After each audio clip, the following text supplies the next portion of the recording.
Assalamualaikum warahmatullahi wabarakatuh. Halo anak-anak, selamat pagi. Bagi anak-anak yang mulai belajar di pagi hari, dan selamat siang bagi anak-anak yang bagian belajarnya siang-siang. Salam berjumpa kembali dengan Pak Badru, guru bahasa Sunda. Insya Allah pertemuan kali ini Pak Badru akan menjelaskan materi Mikaweruh Carpon. Sebelumnya kita mulai belajar, kita awali dengan baca basmalah bersama-sama. Yuk, Bismillahirrahmanirrahim. Oke, simak penjelasan dari Pak Badru tentang Carpon atau cerita pondok. Kalau dalam bahasa Indonesia yaitu cerita pendek. Nah, apa yang dimaksud dengan Carpon? Apa yang dimaksud dengan cerpen? Nah, nanti Pak Badru akan menjelaskan, kalian tugasnya menyimak. Ya, supaya materinya sampai, kalian harus benar-benar menyimak. Dilihat halaman 4 dan 5. Nah, di situ materinya akan Pak Badru jelaskan. Oke. Kita mulai. Carpon atau cerita pondok yaitu nyaeta karangan rekaan atau juga fiksi anu wangunana pondok serta ngan ukur nyaritakeun hiji kajadian atawa sabagian tina kajadian.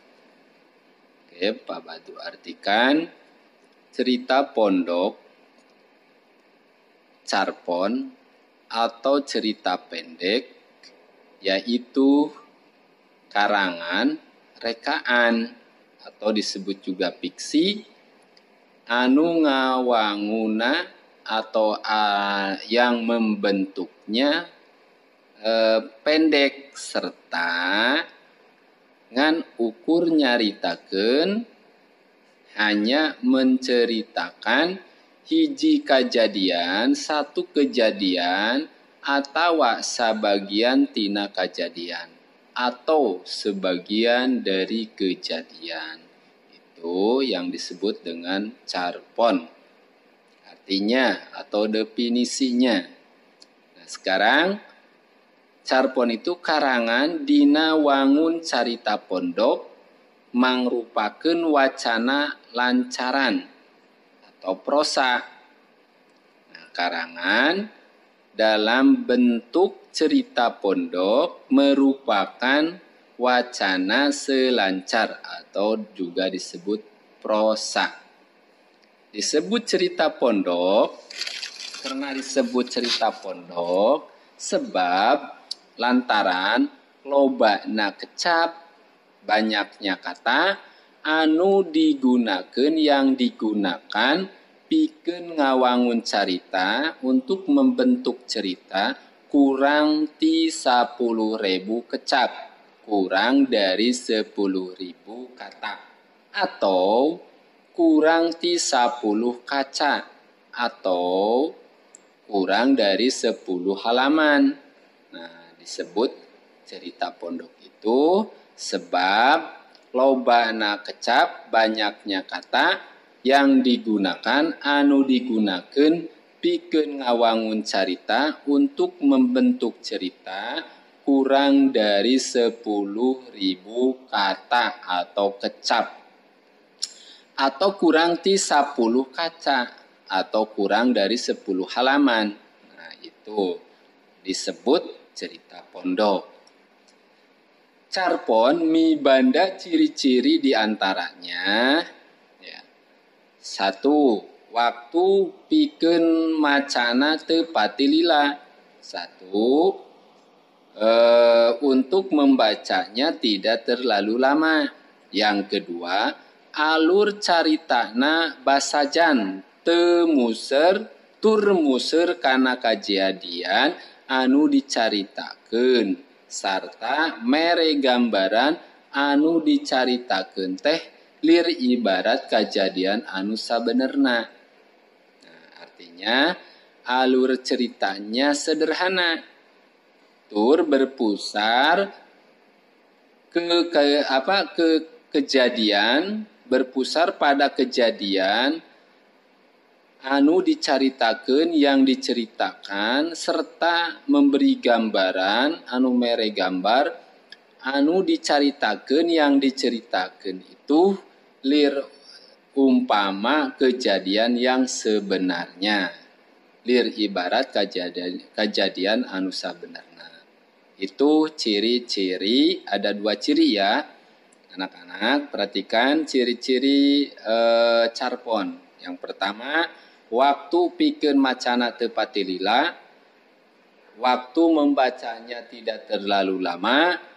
Yang kedua, alur ceritana basajan tur museur kana kejadian anu dicaritakeun dan bertumpu kepada kejadian yang diceritakan serta memberi gambaran, mere gambaran anu diceritakan teh atau yang diceritakannya berputar atau seputar kejadian, berpusat kepada kejadian yang sebenarnya. Itu ciri-ciri carpon. Oke, selanjutnya Bapak jelaskan tentang unsur-unsur carpon. Carpon diwangun ku sababaraha unsur. Carpon dibentuk oleh beberapa unsur. Di antaranya 1 hiji tema atau jejer. Nu kadua palaku atau pelaku. Yang ketiga latar. Yang keempat alur, anu kaopat alur, anu kalima amanat. Oke, Pak Badru jelaskan satu persatu dari nomor 1. Apa yang dimaksud dengan tema atau jejer? Awas, tema dan jejer itu sama, jejer. Nah, jejer itu subjek atau pikiran utama, yaitu nyaeta gagasan pokok anu diangkat jadi ide carita. Jejer yaitu gagasan pokok yang diangkat jadi ide cerita. Contoh atau umpamana wae kapahlawanan, ulah warga, atikan, lingkungan hidup atau lingkungan hirup, cinta, musibah, jeung sajabana, dan sebagainya. Itu contoh atau tema. Contoh atau jejer. Nu kadua, palaku. Wah, palaku nyaeta ngaran-ngaran sarta watek tokoh nu aya dina carita. Pelaku yaitu nama-nama serta watak-watak tokoh yang ada dalam cerita. Itu yang disebut pelaku. Yang ketiga, latar. Latarnya eta hal-hal ngeunaan waktu, kaayaan, serta tempat kejadian anu dicaritakeun. Latar yaitu hal-hal mengenai waktu, keadaan, serta tempat kejadian yang ada dalam cerita. Yang keempat, alur. Alurnya eta runtuyan kejadian anu ngawangun carita anu ditepikeun ku pangarang. Sangkan eusi carita bisa katarima kalayan centre ku anu macana. Artinya alur yaitu runtuyan kejadian yang membentuk cerita yang disampaikan oleh pengarang, seakan isi cerita bisa diterima dan jelas oleh pembaca. Nah, itu disebut alur.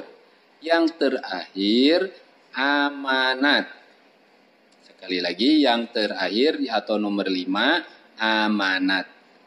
Apa itu amanat? Amanat nyaeta sikap tur paripolah picontoun atawa pientengeun anu hayang ditepikeun ku pangarang ka anu maca. Amanat artinya yaitu sikap tur perilaku yang dicontoh atau digambarkan atau cermin yang mau disampaikan oleh si pengarang ke si pembaca. Itu amanat. Nah, mungkin itu ya materi pertemuan kali ini yang Pak Badru bisa sampaikan. Mudah-mudahan kalian mengerti, dan kalau pun belum paham bisa japri via WA ke Pak Badru. Nanti kalian ada beberapa tugas yang harus diselesaikan di halaman 5. Isi unsur cerita dari cerita pondok di halaman 2 dan 3. Dibaca terlebih dahulu ceritanya, kemudian pederana dijawab. Yang kosong cukup bisa menjapri atau memberikan tanda di Google Form ya. Penjelasannya atau setelah selesai kalian melakukan atau pengerjaan tugasnya di halaman 5, temanya tulis, pelakunya siapa saja ditulis, watak pelaku bagaimana, latar tempatnya di mana, latar waktunya jam berapa, pembuka ceritanya bagaimana, masalahnya apa, penutup cerita itu bagaimana, dan amanatnya apa dalam cerita yang kalian baca di halaman 2 dan 3. Nah, ini tugas kalian cuman mengerjakan unsur-unsur cerita pondok di halaman 2 dan 3. Kemudian ditulis, kalau tidak cukup bisa di buku tulis, temanya apa, pelakunya apa, kemudian watak pelaku, latar tempat, latar waktu, pembuka cerita itu artinya pembuka cerita, masalah, biasa masalah, penutup ceritanya apa, bagaimana, amanat, dan amanat itu yang ada yang disampaikan dalam cerita itu ditulis. Kalau tidak cukup di buku paket berarti kalian bisa ditulis di buku tulis khusus bahasa Sunda. Nah, itu tugas kalian yang harus diselesaikan. Beri tanda checklist kalau sudah diselesaikan atau dikerjakan. Kemudian kirim kembali di Google Form. Begitu materi yang Pak Badru bisa sampaikan, mudah-mudahan bermanfaat. Cukup sekian. Assalamualaikum warahmatullahi wabarakatuh.